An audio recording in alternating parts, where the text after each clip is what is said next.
Hello Goffstown, hello New Hampshire, hello America. This is Double D Sports Banter, and for those of you who missed the first episode, I'm David Wright.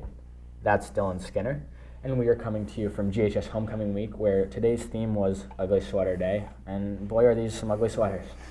Be sure to check out our Twitter page at Double D Sports and my YouTube channel, which is Dylan Skinner's, and we can also be seen here on Goffstown Television. And now our first topic on the day is the Goffstown football team, 2-2 on the season. And now in their third game on the season, they had a huge upset over the Blue Hawks of Exeter, 28-14. Connor Bork had 3 touchdowns. And now this was a statement win for the Grizzlies. They're only in their second season in Division I.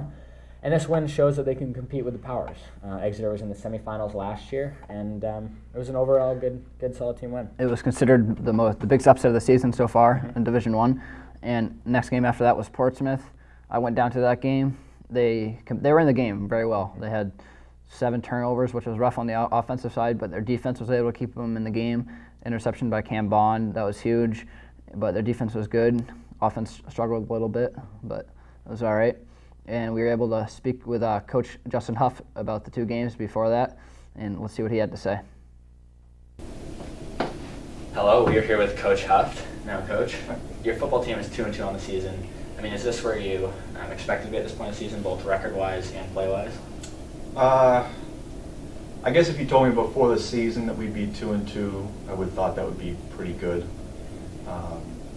Looking back on it, I certainly would like to be 3-1 or 4-0. We had chances to win all 4 games and just made a lot of mistakes, especially this past week, that kind of prevented us from doing that. So, disappointed in the narrow outlook, but greater outlook, I guess we're okay with it. Mm-hmm. I know your program had a huge win over Exeter, 28-14, your third game of the season. Mm-hmm. I mean, what does that say about your program in terms of Division I and all the other teams looking at you? I guess it says that we can, on a given week, we can compete with those teams.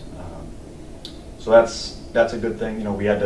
We played well that game. Exeter made some mistakes, and we were able to pull out the victory. And then the following week we find out that if we're the team making mistakes and the other team plays well, we'll lose those games. So but we're in the mix, which is kind of a good place to be.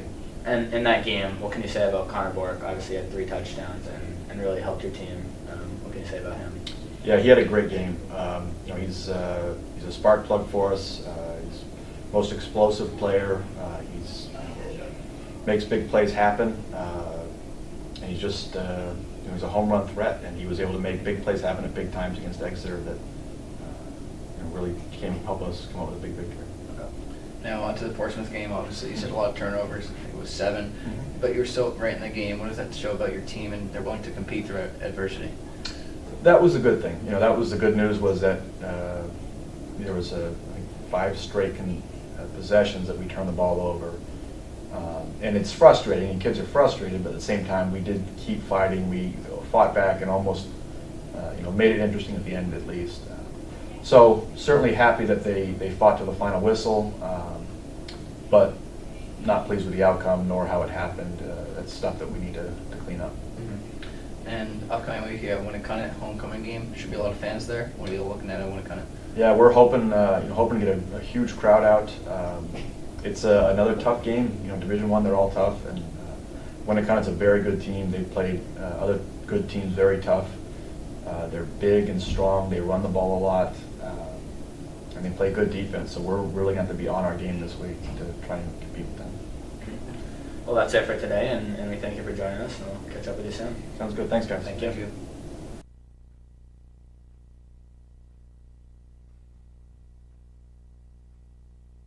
Now on to boys soccer.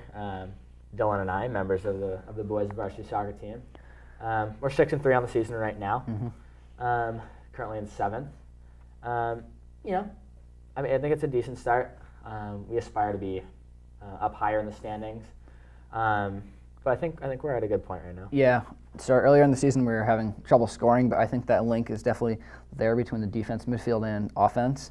And we've been able to put some goals in the back of the net with 4 goals against Milford and 3 against Stark last game. So that was definitely good.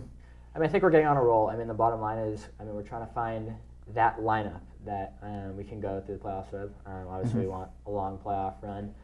So kind of right now, I mean, it's tinkering with the pieces. It's putting players in different positions, some that they're familiar with, some that they're not familiar with.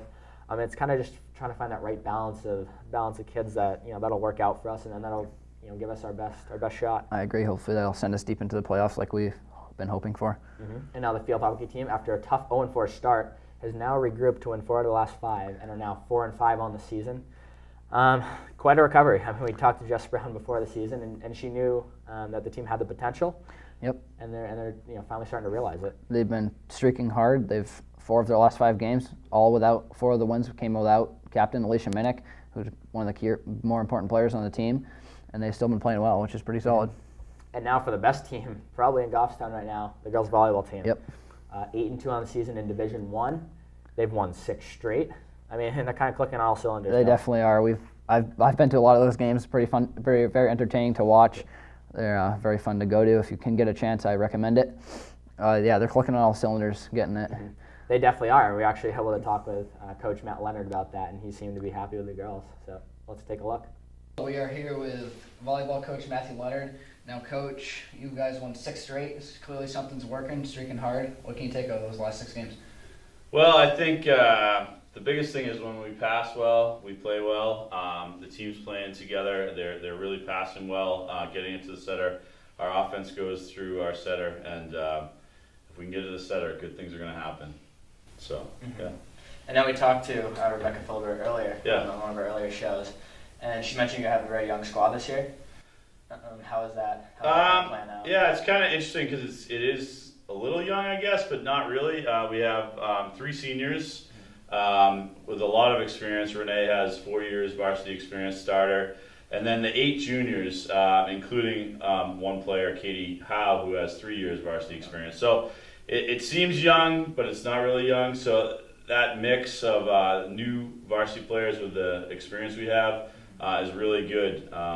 Right now it's working for us. So, yeah, it's good stuff. Yeah. And upcoming games, you have Merrimack and Pinkerton, fellow Division 1 powerhouses. What do you expect out of those 2 teams? Well, I don't know when this is airing, but we got 3 games before then, and we're definitely focused on tomorrow night, Pink Night versus PG. We got a couple games before Merrimack. Obviously, Merrimack and Pinkerton are undefeated at this point. We're expecting really great teams, and we're expecting if we play our best, good things might happen. So, that's all I can say on that, really. Yeah. And now you obviously have those tough teams come up. Yeah. What are your expectations for the rest of the season, kind of going forward? One of our goals at the beginning of the season was to be a top 4 team. Right now we're tied for 3rd, so I'd say if we get through the rest of the season, 15-3, or 14-4, we should be clinch one of those top 4 spots. And then once we hit the playoffs, anything can happen. So yeah. Now that's all we have. Thank you for your time, and we'll be sure to catch up with you throughout the season. Awesome. Sounds great. Thank you, gentlemen. Hello, we are here with girls varsity soccer player Nicole Nanoff. And now, Nicole, we know you have a new head coach this year, Matt Wiley. What has he brought different to the program than in years past? Definitely a focus on the actual game. He's brought plenty more drills, plenty of more scenarios to the game, especially looking at the different spots in the field, like middle third, final third, and back third. So he just brings a lot more dynamic to the game that we haven't seen before with our previous coach, and it really makes us focus more on what we really need to do to win the games. Okay. And you've won 3 of the last 4 games, so you guys are streaking well. It's been going good these last games. Definitely our communication and also our team unity as well. We've been starting to work better with our new freshmen coming on the team, and just in the midfield we've been working things out. We've been transitioning with new formations as well, which is helping. When we find ourselves weak in the back or weak in the middle, we transition, and that's really been helping us being able to adapt. And now you've been on varsity for 4 years. Do you see anything on this team, any big difference or any specialty that sets this team apart? I think it's definitely the unity, like I said before. In the past, there's been cliques, but this year especially, we've meshed really well. The freshmen, we feel like they're not even freshmen; they're like family to us. So I feel like it's more of a family team than it is an actual team just to win. So. And halfway through the season, about right now, what are your realistic expectations moving forward? Think there's a deep playoff run in the cards? Yeah, I do. I think that what we've been showing throughout the season, especially with our strength building, we should have a pretty good run in the playoffs. I think early in the season we were a little weak, but now that we've had this new coaching style, I think it's really brought out our strengths and made us focus on our weaknesses and improve them as well. So. All right, thank you, and we'll be sure to take a quick break right now and maybe catch up with you later throughout the Thank season. you. Thank you very much.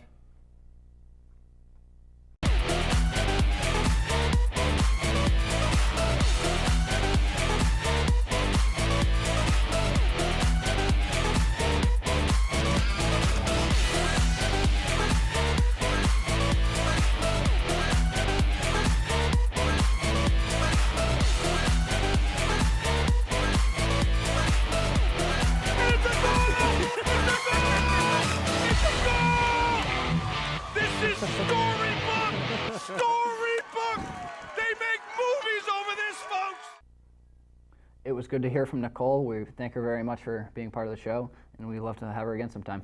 Most definitely. And next, on to golf. After starting 7-2 on the season, they've actually gone 1-7 in their last 8 matches. Not the They're best. now 8-9 on the season. It isn't the best, but they do still have 4 matches left on the season. So Hopefully they can pick it up around the bend and Yeah. turn it around. with a late push, anything could happen, and anything's possible. Yep. And also cross country.